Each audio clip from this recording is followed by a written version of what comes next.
because there's a lot of people who are just terrified of adding a plant food, because they've been told that plants are dangerous and they have toxins in them and they're going to kill you. What would you say to that? I wouldn't necessarily agree with that. Like, as somebody that eats meat, egg, and plant foods as well, I would say like a pretty good mix. I probably eat a little bit less vegetable than I used to, but I still eat them every day. How much do you think gut motility plays a role in optimizing gut health? For people with SIBO, it's absolutely crucial because if you get food poisoning Yeah. and your gut motility is poor, you're gonna keep having SIBO, even if you get rid of it, if you're not addressing it. Exactly. Hi, everybody. Thank you so much for joining us today. I'm very excited to be talking again to Daniel Ricciardi. Did I mention your name right? I think I got it right last time. Yay. Perfect. Awesome. So, Daniel, you have battled SIBO, small intestinal bacterial overgrowth, for 8 years, and we're able to optimize for your gut health without having to do a strict carnivore diet. And so I think this is a very timely kind of update because I think the first time we did our interview, um, I was still doing a lot of content on carnivore work, doing carnivore myself, using that with a lot of my clients, and I feel like today it would give us a completely different perspective on how you can optimize gut health, maybe even to much higher levels than you could do on a strict carnivore diet. So, hi, Daniel. Thank you for accepting my invite for round two. Can you share a little bit about your background with our audience so they know a little bit about your journey and also what you're doing right now and how you can help people? Absolutely. Sarah, thanks again for having me. I think it's been probably a year since we talked last. So to answer Yeah, yeah, I can't remember the exact date, me but neither. to But answer your question, oh, go ahead. no, yeah, I'm trying to see if it was it a year or, but yeah, like definitely, I think this year is when I really shifted the diet and for me and for my clients. But I wouldn't say I started doing non-carnivore content until a few months ago. So yeah, a year sounds legit. Yeah, we'll go with that. But Yeah. anyways, to answer your question, my background, I'm a pharmacist. So I went to pharmacy school in Western New York in Rochester and been doing that for like 8 or 9 years, working in the pharmacy as a pharmacist. So back in pharmacy school, I lived in a house with three other guys, as most other people in college would, and we had this one weekend where we all got really sick. We think it was food poisoning, but we weren't really sure. I'm not going to go into a lot of details of what happened, but it was very bad symptom wise. And a few days later, though, we all felt a lot better, and we thought there was no real issue. But then I noticed a few months later, I was having bloating. I was farting a lot, which was really bad. I was getting some brain fog, which if you're a student, kind of sucks as you're trying to study because information's not sticking as well. And I didn't really think much of it. My diet was really bad. I was drinking heavily, as a lot of people do, every weekend, early 20s. And this just kind of went on for years, all throughout my 20s. And eventually it just got to be a huge burden because constantly bloated. If I'm going on dates or something, I don't want to be farting. It's kind of like a really bad look.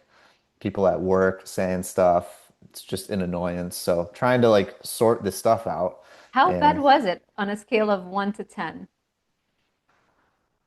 I guess keeping it perspective, I'd probably say like a 6. I could still have a social life, go out and do stuff. I could still do my job and do that. It was more of a nuisance and annoyance.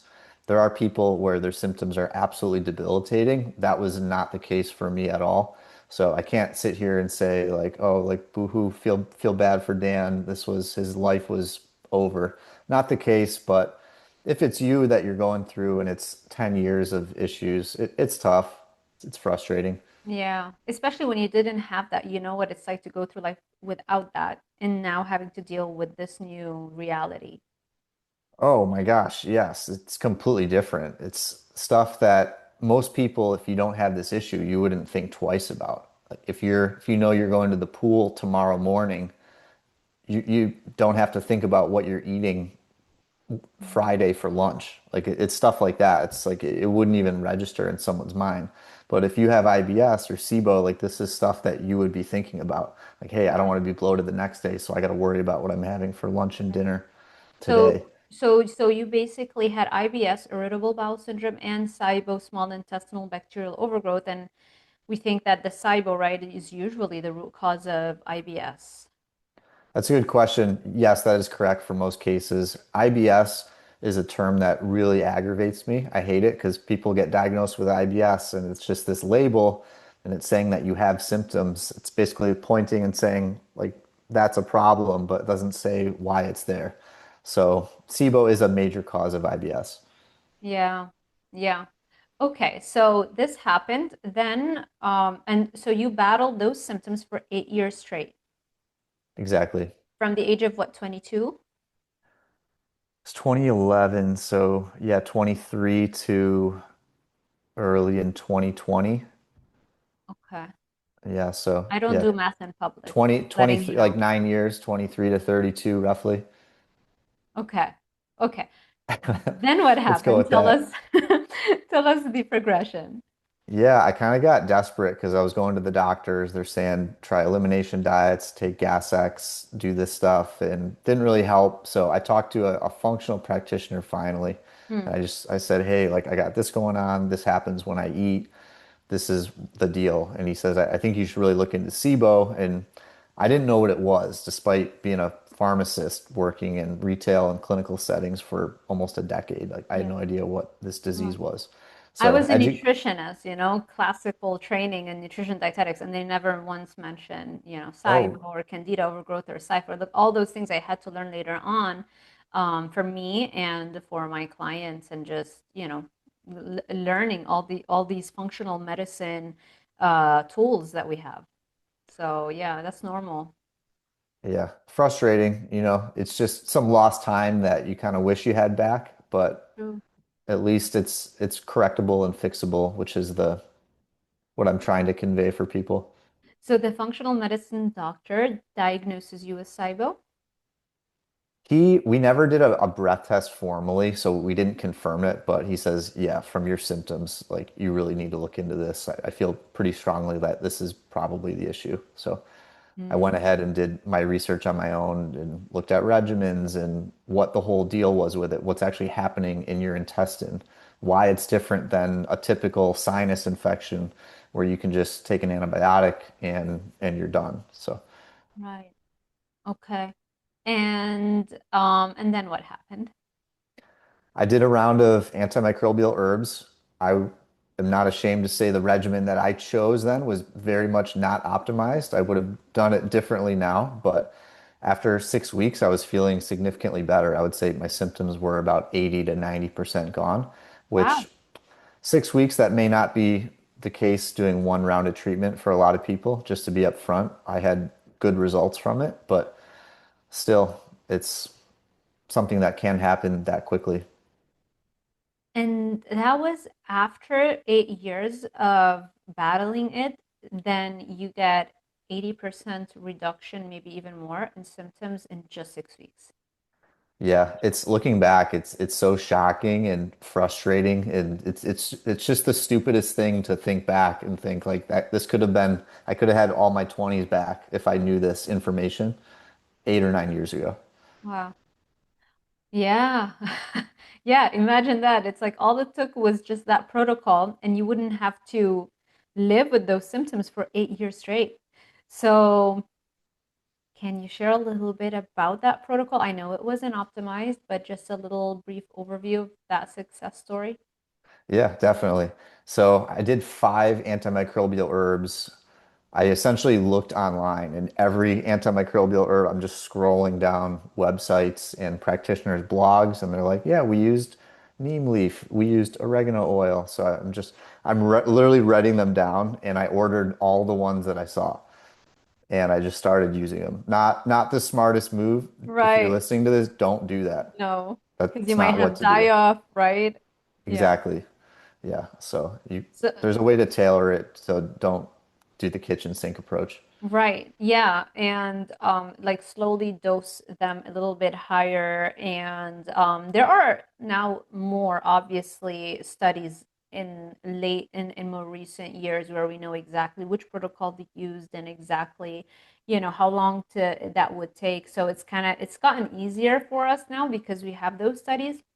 But yeah, if you weren't exposed or those studies really weren't done back then, how would you know exactly what would be the best dosage and how to combine it? Like berberine, for example, it can give you digestive distress or nausea, or you might lose consciousness because it affects blood sugar levels as well. So yeah, don't write down the names of these herbal antimicrobials and go and do that. We just want to kind of share your success story with everybody. So tell me a little bit about did you feel worse before you felt better on those 6 weeks? Yeah, so like you said, with the die-off symptoms, it's also called a Herxheimer reaction or Herx reaction. Essentially, when you start doing a treatment, especially with SIBO, and we're eliminating these microbes, these bacteria, what happens is that they break apart into pieces, and the cell walls of these bacteria, they're actually toxins. Yeah. And if your body can't clear them quick enough, your body can reabsorb Yep. these toxins, and it basically just sets off all these alarms in your digestive tract with inflammation in your immune system. So I got bloating. It was 100% of the time like significantly worse. I was like calling my parents. I was like, my stomach hurts so bad. I'm like just like the bloating's way worse. I called the practitioner. I was like not crying, but I was like frustrated. I was like, what do I do? And he's like, I think you just got to do like a couple things, like take the foot off the gas pedal for a minute, use some binders, just Right. wait it out, you'll be okay. Did you use Which activated charcoal to bind some of those toxins that are released or some other I binder? actually I actually ignored him, which was dumb, I think. And then I just pushed through it, but then it eventually worked once the SIBO was gone. It's good. Um, Right. I'm trying to remember, it's been a while. I definitely had activated charcoal. Maybe I did that for a short period of time. Okay. Okay. I may have just ignored what he said though, because I wanted it to just hopefully be over. As quickly as possible. Yeah. Yeah, it could have actually taken a little bit longer. We don't know if you went a little bit easier on the dosages or maybe not as many different supplements at once. Agreed. Yeah, it's who knows what would have happened now. But you're probably right though. Right. Okay, so you did that in 6 weeks and cured a battle of 8 years with all of these symptoms due to SIBO. Um, and since then, how have you been doing since then? And do you still get a recurrence of a SIBO or anything like that? Yeah, I appreciate you asking. I have never had a recurrence of SIBO. I will say probably for the 3 years after, I was just experimenting. I was still using prokinetics, like pro motility supplements to help boost my gut motility to Hmm. prevent it from coming back because I Right. was definitely really afraid of this happening the first year. And then still using some digestive support supplements like apple cider vinegar with meals and some digestive enzymes. Hmm. And throughout those 3 years, I was experimenting with trying to wean off, and I eventually was able to do so with apple cider vinegar. The digestive enzymes took a little bit longer to finally wean off where I wasn't feeling the symptoms again. Right. And eventually, probably the last year and a half, I don't take any digestive support supplements anymore. I don't use any prokinetics anymore. All I take in terms of that is a multivitamin, creatine, and then a magnesium supplement. So Does the that's creatine cause any digestive issues like bloating, or do you get like the powder, not the gummy ones? Because I feel like the gummy ones might be problematic maybe for some folks. I hope you're enjoying this podcast. Are looking for more one-on-one personalized support? Check out my coaching packages at drsarahzoldivar.com/coaching. Now back to the podcast. I've read people's blogs and stuff online that say creatine does cause bloating for some people. I know when you first start it, it's supposed to retain some water. Like the whole point of it is retain some water in your muscles so Yeah, you get better like athletic performance. I know there's yeah, some cognitive benefits to it as well. I took it when I had SIBO the whole time, as well as now. Like I don't think I've stopped taking creatine for right. 15 years, and I have zero bloating from it now. So Right. Maybe some Yeah. people do have it. I know creatine, it's really popular in the bodybuilding community and Yeah. with bodybuilders, like not all of them have really good gut health. So it could just be Yeah. like, what's the actual cause? Right. Or maybe the artificial sweeteners that they use. Some people can Yeah. react to that. Yeah. I tried it and it was great. Like it didn't give me any issues. And I did a whole bottle of like creatine gummies. You could totally also see the effects with mentally and weightlifting, you know? So, but having said that, I haven't been taking it for a while and I don't see much of a difference. So I don't know, maybe when you go back and you dose it again, then you see the you know, I don't know, or maybe just because the fact that I used it and I was able to lift even heavier weights, now the higher levels of fitness correlates with a stronger brain anyway, so you don't need creatine to boost mental function, so you feel already at that level. But maybe now if I go back and I take some more, it can boost mental function even more, you know? So something to that I would like to experiment with. For sure. You were also doing carnivore, so I don't think you were at much shortage with the red meat that you're eating of True, I do getting eat a lot of creatine meat. from your Yes. diet. So you're probably doing pretty well anyway, just through nutrition.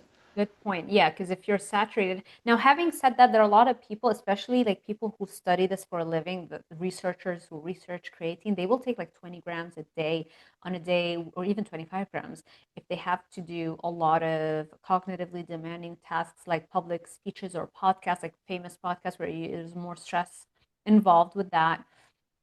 So, yeah, I'm always interested in Huh. anything we can do to push the limits above and beyond, you know, what is okay.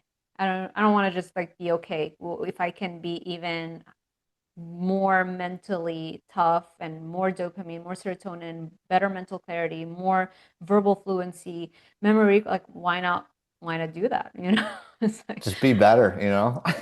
exactly, you know, because your competitor, trust me, they're doing that, yeah, you know, and they're gonna win over any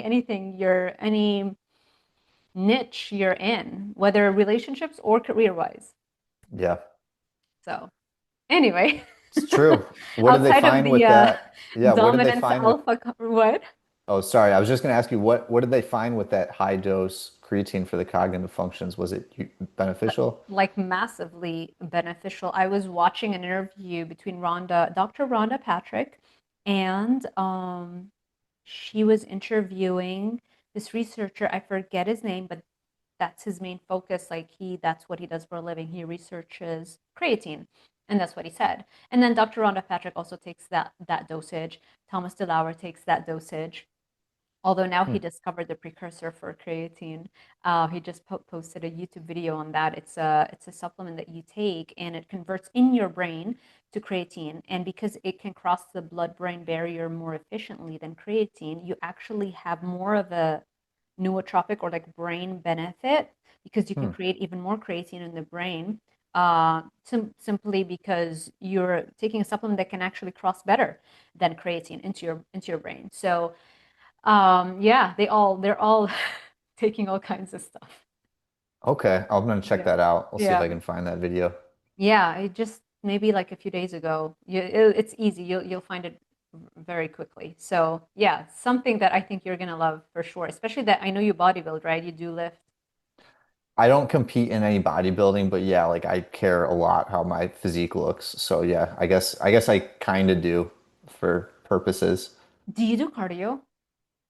I started swimming recently, so I've always usually I'll run like once a week, and now I always swim every Sunday. Just Nice. because it's, I don't know, I enjoy it. It's easy on the body. I don't feel like I'm taxing myself in between Right. lifting days. So I'm doing it basically on a rest day. Right. And I'm so Uh, slow swimming. It's just fun doing it. So I'm not racing right. anybody or anything like that. Right. It's not like, you know, I want to win a track meetup or something. No. No. No speedo, no speed records happening in the pool for me. We're just doing some easy breaststroke and Good. calling Thank it a you for good that Sunday. visual. Good. Okay. So, how much do you think gut motility plays a role in optimizing gut health? For people with SIBO, it's absolutely crucial because if you get food poisoning Yeah, and your gut motility is poor, you're gonna keep having SIBO, even if you get rid of it, if you're not addressing it. exactly.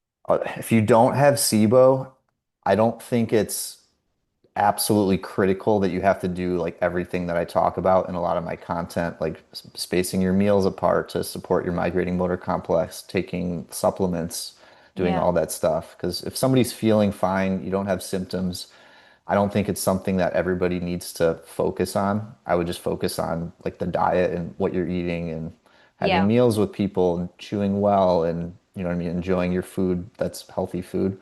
But for people with SIBO, it's arguably the most important thing that you need to focus on. yeah, yeah. You said the gut motility is arguably the most important thing. Is that what you did I? Because I'm thinking of the next question I'm going to ask you, and I zoned out. Yeah. Yeah, if you have SIBO, because realistically, most people that get it like I did from having food poisoning, because it affects the way that the muscles Yeah, and nerves in your small intestines move yeah, food. It's kind of like a like when you have a tube of toothpaste with a little bit of toothpaste left and you're squeezing from the bottom and then the next portion all the way through. Your yeah, body has that same system to get the food through the small intestine. yeah, So if you have SIBO, you're not doing the squeezing properly. It's yeah. stopped or it's less frequent. And looking at Right. gut motility, which is not the same as a laxative function. So you can have loose stools, but still have poor gut motility in your small intestine. There is a distinction between them. So that's very important to keep in Yeah. mind. That's always also what I tell my clients and just what I tell people that gut motility is so critical. And if you don't speed up gut motility, it's you'll never really get rid of any digestive issue you have, especially SIBO. Um, and cardio, a shameless plug because I love cardio and I talk about it a lot, right? It also helps build up the brain, but it also speeds up gut motility like nothing else, you know? So you can either do that or you can have, supplements that are prokinetics that speed up the motility of your gut, which takes us back to people who are doing strict carnivore to try and heal their gut. And the gut motility slows down. What are your thoughts on that? And also, when we first did our initial interview, and I was probably pushing carnivore, I'm sure. What were your thoughts back then? What were my thoughts about what you Carnivore. believed, like carnivore? Yeah. I've seen it work for people, and if we don't talk about SIBO for a second, like doing carnivore, most people you're getting high quality food because Yep. you can't do a carnivore and eat Pop-Tarts. It doesn't work. Like you're just eating meat and animal products, and depending on how strict, you're having some cheese and maybe some fruit here and there. So you're eating all quality whole Yeah. single ingredient foods. So just from that alone, that standpoint, it's really hard to mess up in terms of health. Like you're eating probably healthier than 90% of people. Right. And That's- probably healthier than what you ate most of your life, right? So you're not eating processed packaged foods that have artificial ingredients in them and artificial sweeteners and artificial flavors and all that kind of stuff. And you're not eating drug food. So anytime we're going towards a whole foods diet, that's always a step in the right direction. What do you think about, but so people who are doing strict carnivore and are terrified of adding a carbohydrate because if they do, they feel like they might have a digestive reaction. What are your thoughts on that? Because there's a lot of people who are just terrified of adding a plant food, because they've been told that plants are dangerous and they have toxins in them and they're going to kill you. What would you say to that? I wouldn't necessarily agree with that. Like, as somebody that eats meat, egg, and plant foods as well, I would say like a pretty good mix. I probably eat a little bit less vegetable than I used to, but I still eat them every day. Mm-hmm. I think if you are eating a carnivore diet, your body, it doesn't really like huge changes in the types of food that you're eating. So Right. technically they're right. If they went from eating like pure carnivore one day and then just decided to have a cup or two of Broccoli. vegetables with each meal, you're not going to feel good. Yeah. So if you are going to start adding them in, I don't know if you would agree with this. I would say do it like very slowly, maybe like a couple bites of cooked vegetables Mm-hmm. And and also pay slowly attention taper. to if they're, yeah, exactly. That's what I do. Like, let's go over the different plant foods. Some of them are FODMAPs, right? Those types of foods that are high in FODMAPs, they are the last thing that we would want to add, especially in large amounts. We want to slowly rebuild that microbiome that has been starved, right? Because when people go on strict carnivore, sure, you can kill off a lot of the bad bacteria. I don't know if they're completely killed off or they just go into hibernation. But the moment but you can also kill off the good stuff too, right? Because if you're not feeding the good probiotics, they're going to die off. Kind of like with oxalates in spinach and almonds, there is a probiotic called Oxalobacter formigens that feeds off of the oxalates. So you go strict carnivore, you're not having any oxalates from plant foods anymore, it's going to die off. This is such an ancestrally important bacterial strain that our hunter gatherer ancestors used to have in large amounts. And it's very difficult to reintroduce that in our gut in a probiotic form because it's not very easy to manufacture. There's just like one company that I know of in Europe that manages to make them. So Hmm. you really don't want to kill off all of those things because this is what's going to be able to eat the oxalates. It needs oxalates to grow. It needs foods that have oxalates to grow. So do we want to starve it completely? And we know that people who have very low levels of oxalobacter formigens in their gut, they have high levels of hypothyroidism. Their metabolism slows down, and it tracks Hmm. closely with how much body fat you have. The less you have of this bacterial probiotic strain, the higher body fat you have. So Interesting. Yeah, I did not know that. yeah, Yeah, I'd say, yeah, I agree with you. Your microbiome can certainly change if you were doing carnivore diet or a different type of diet for that matter. It would change for the worse too if you're eating processed, highly sugary food diet as well. yeah, So it's always changing to some extent with what you're choosing to eat. exactly, exactly. So Um, the gut motility aspect worries me. If people stay on strict carnivore for an extended period of time, their gut motility is going to slow down too. Um, and then you really cannot eat anything else. You've kind of boxed yourself into that little box, right? And so the process of reintroducing plant foods and regrowing the microbiome now, has to be done kind of with care and slowly. Exactly. Yeah, like you were saying, just reintroduce the food slowly. This is my personal belief where if you can have like somewhat of a balanced diet, maybe you're not eating 80% of your plate is vegetables, but if you're getting some in daily, I think there's a set point. Oops, I just hit my desk, kind of shook everything. I think there's a set point for everybody where you are getting the right amount of plant and like fruits, vegetables, that type of food. And I think for some people it's more, for some people it's less. I Mm. Uh-oh. probably like a little bit less vegetables than I used to eat, and I feel the best that I do. So I don't think the 40 grams of fiber or whatever it is, like that doesn't matter to me personally. I don't think that needs to be something that somebody always needs to shoot for. Yeah.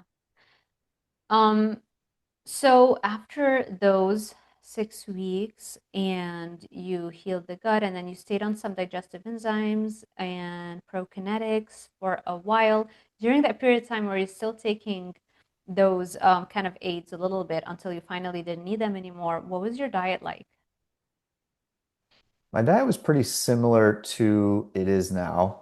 I've always eaten pretty healthy. I was definitely more strict back then. Like back then I was doing like no gluten except for rare occasions if I was out with friends or family and wanted to get a burger or something like that. So Uh-huh. I was doing no gluten, no dairy, on special occasions dairy. Trying to think. Alcohol, I feel like I was always drinking. So So you were still drinking even throughout the whole. Um, not during the SIBO treatment. I took time off then, and then oh, you know what? Back then, that was when COVID was starting, so there was like nothing to really do anyway. So I had no social life, probably similar to most other people. So I don't think I was drinking up until that point because I was doing this January 2020 through like the next year. So really Oh, okay. wasn't too much going on. So I don't think I drank. Gotcha. And And so what does your diet look like right now? It's pretty similar most days of the week. So breakfast, I do Greek yogurt, banana, honey, local honey from Texas. I've actually noticed improvement in the one symptom I couldn't fix, which was like nasal congestion. Oh, I've always, I think my voice probably even sounds a little bit different the past few years. It just doesn't sound as nasally, or maybe it still does. I don't know. But interesting. After you added the honey. it's either placebo or I acclimated to Texas better. But it Oh, was after I started eating the honey, so I can't like definitively say that raw that's what it honey. was. Yeah, Interesting. Okay. So banana, yogurt, honey for honey. breakfast. And then, yeah, I do local sourdough bread, eggs, some kind of meat, and then sometimes more like Greek yogurt, blueberries, honey with like a little bit of vanilla extract, cinnamon in it, something like that for lunch. Dinner, like meat and potatoes. That's when I eat most of my vegetables as well. Nice. And Okay. then, yeah, that's mainly it on like a So weekday.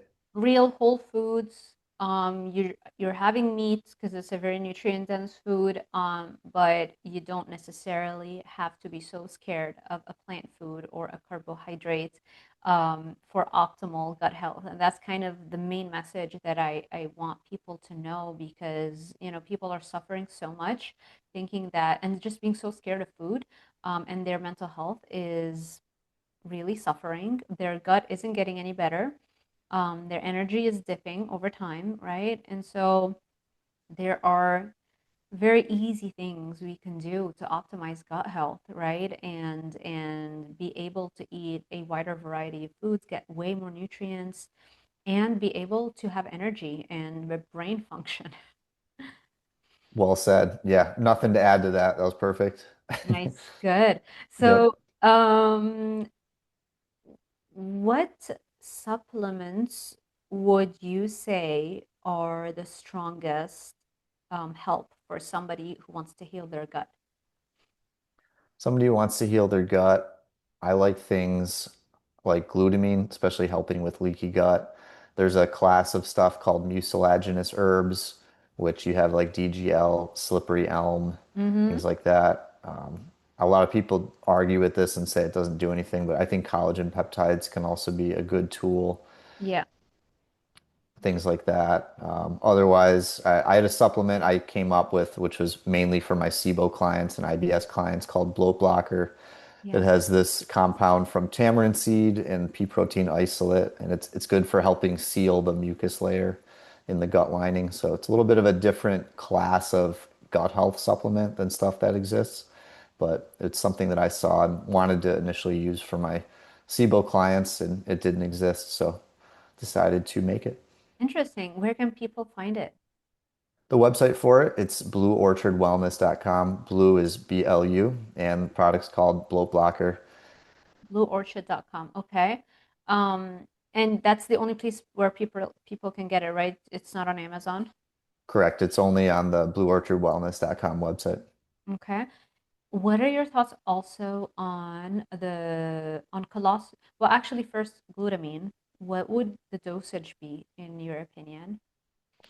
For most people, if you don't have significant gut issues, like this is throwing out people that have celiac or something maybe like irritable bowel disease, something more serious, I'd say do 2.5 to 5 grams twice a day. So 5 to 10 grams a day total. There is a lot of research showing it's safe if you use a much higher dose. And for some people, if you have like really, really bad leaky gut, maybe you have like psoriasis on your skin, super bad brain fog, stuff like that, where you're having other symptoms to indicate this severe leaky gut issue, you could go higher, like 10 grams twice a day. And Yeah, per the research that I've looked at, there doesn't seem to be any, I shouldn't say any, don't quote that, but doesn't seem to be like any significant like health risks or a lot of side effects, yeah, with the exception of sometimes it can cause you to not sleep as well, or if you have anxiety, it could potentially worsen it. So, a couple types of things to keep in mind if you're thinking about glutamine. right. Because it converts into glutamate, right, in the brain, and that can increase a little bit of the anxiety. Okay. Exactly. Yeah. And what about colostrum? Colostrum is another good tool as well. I was trying to think of that one when I was listing those off, and that one it was probably on the tip of my tongue, and I didn't get to it. I think it's a good tool as well, especially if you've had a gut issue or some kind of infection for a while. It can reduce the number of antibodies in your immune system in your GI tract. So colostrum can be also a useful tool for that for sure. Did you take anything like that when you're trying to seal leaky gut, or you just did the herbal antimicrobials and I think you said you may have taken a little bit of a binder, but not too much. Yeah, I've never taken colostrum. I did take glutamine. I took a product with those mucilaginous herbs. I think it was like zinc carnosine, slippery elm, DGL, which is deglycerated licorice. I'm saying that wrong, but nobody knows how to pronounce that, so it's fine. Everybody says DGL anyway, it's fine. It's Yeah, I licorice don't. yeast.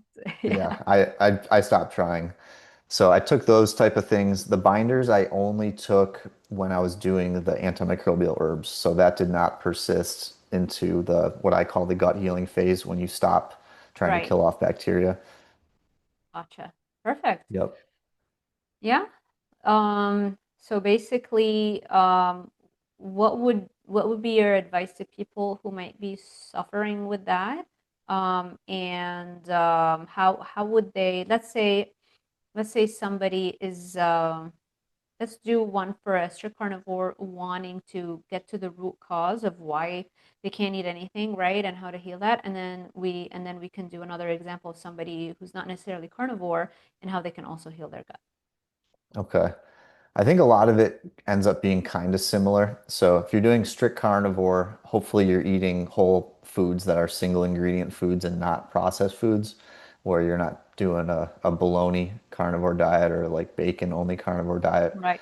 So if you've gotten the diet dialed in, you're eating good food, I'd look at how you're actually eating when you're sitting down to eat next. Yep. So ideally, you want to be chewing your food really well, especially if you're eating meat, because that's the only thing that you have 100% control over in terms of digestion. So once you swallow your food, it's up to your body to digest the rest of it with your stomach and small intestine. And if you're chewing it well, you're making it a lot easier. Otherwise, you can make it really hard to digest food. So Mm-hmm. stuff like that, not drinking a lot of water during meals can help because especially if you're doing carnivore, you have a lot of animal protein and the stomach acid in your stomach is responsible for breaking that down. And if you're drinking glass after glass of water, you're diluting that stomach acid and preventing the meat, especially if you're doing carnivore, Mm, from being digested well. So you can get okay. a lot of belching from that, bloating from that. So stuff I call like eating hygiene, slow eating, less liquid during meals, chewing well, not working ideally or doing something stressful while you're eating. Yeah. After that, I like to try some digestive support supplements. So the stomach acid is huge if you're doing carnivore for digesting it. So you can experiment with like something like betaine HCl capsules, which are basically meant to represent stomach acid, giving you an extra dose. Apple Mm-hmm. cider vinegar, same thing, trying these in the middle of your meal. Mm-hmm. Some digestive enzymes, especially ones that are maybe higher in protease or lipase to help with breaking down protein and fat.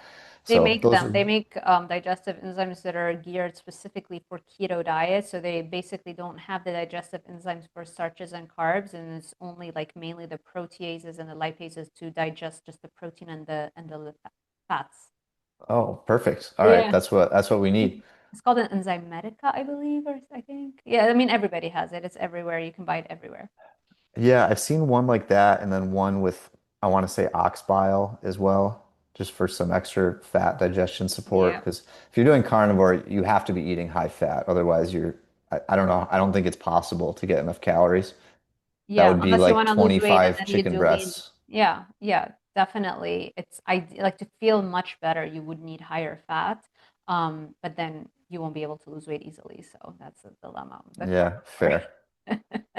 But Yeah, you'd agree it would be tough to do just lean chicken breast though by itself. You'd have to get a little bit of yeah, fat in there yeah, so you exactly, so you wouldn't go crazy too, I think.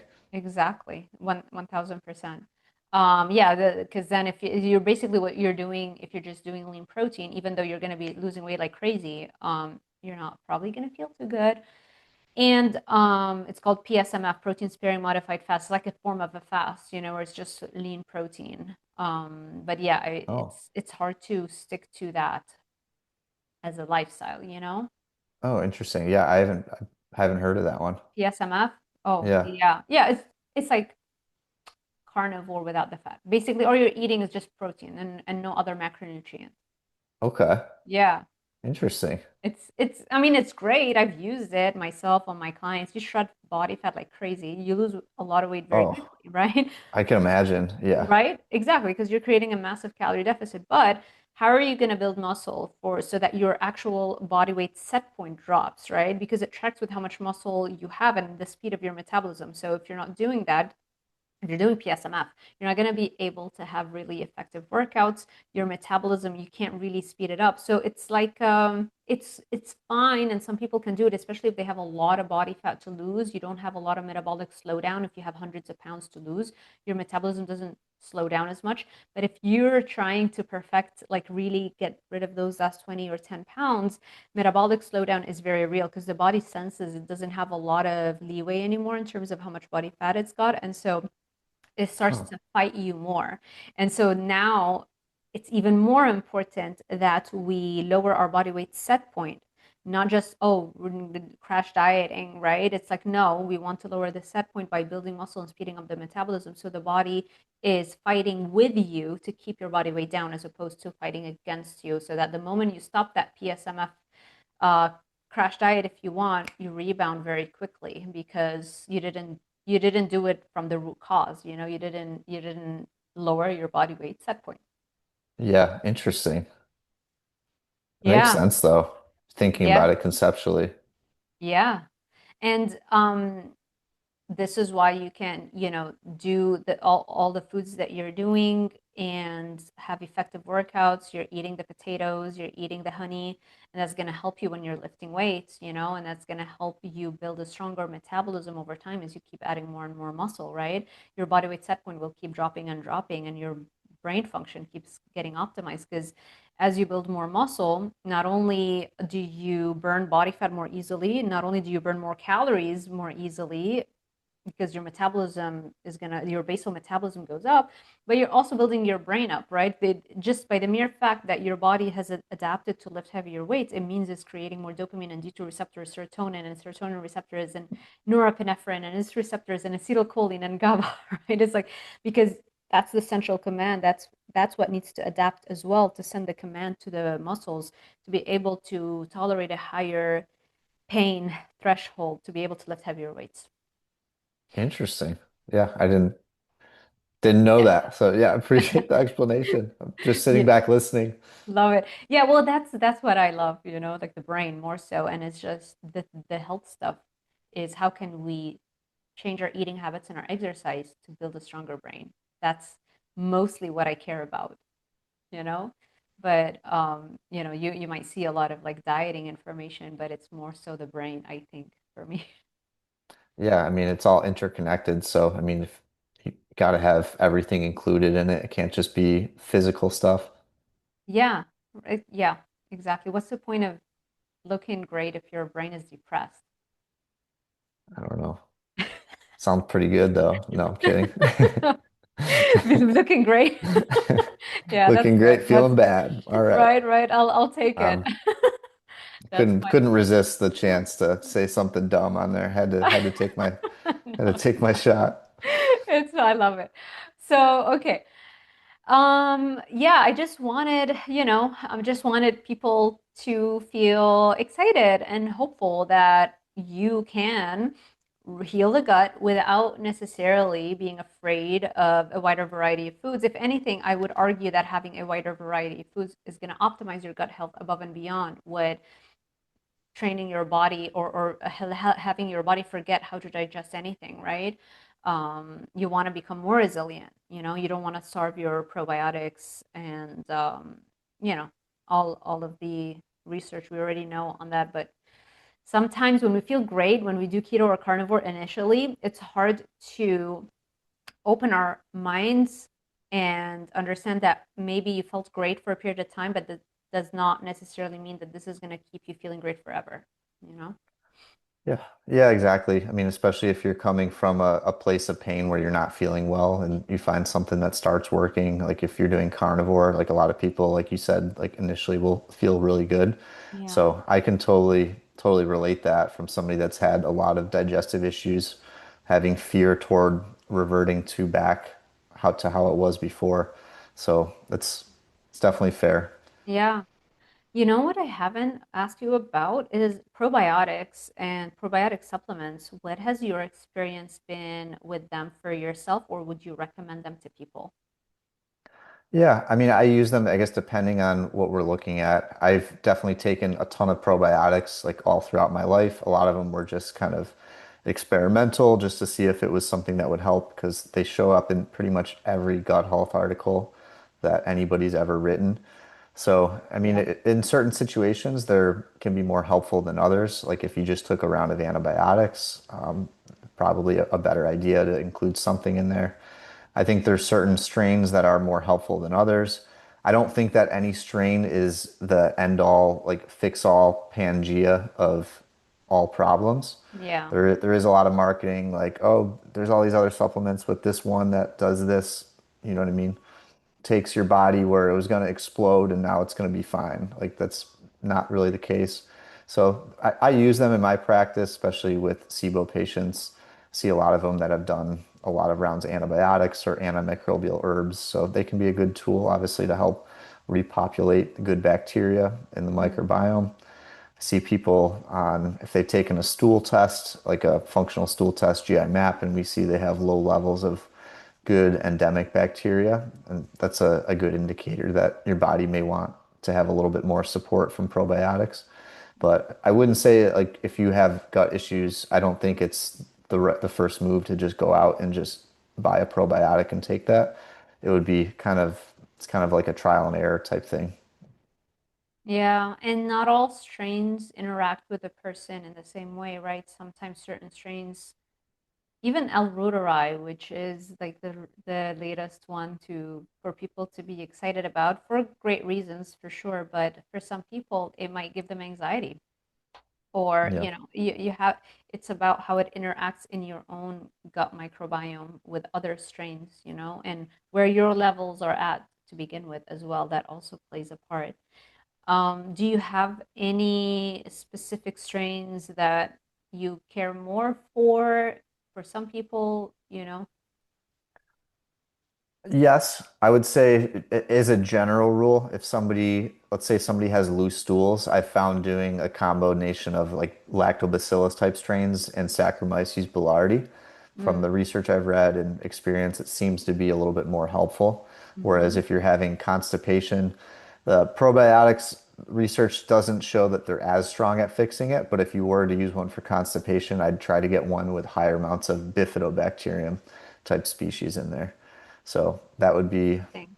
like one good general rule that you can safely use if you're looking at probiotics. um, Soil-based organisms um, or VSL number three. Do you have any thoughts on those? Yeah, I've used VSL number three for some of my clients, especially I had one that I was working with. He had one of the nastier types of E. coli. It was an enterohemorrhagic E. coli. And if you look at research, it says you actually don't want to use antibiotics because they have toxins and can make it worse.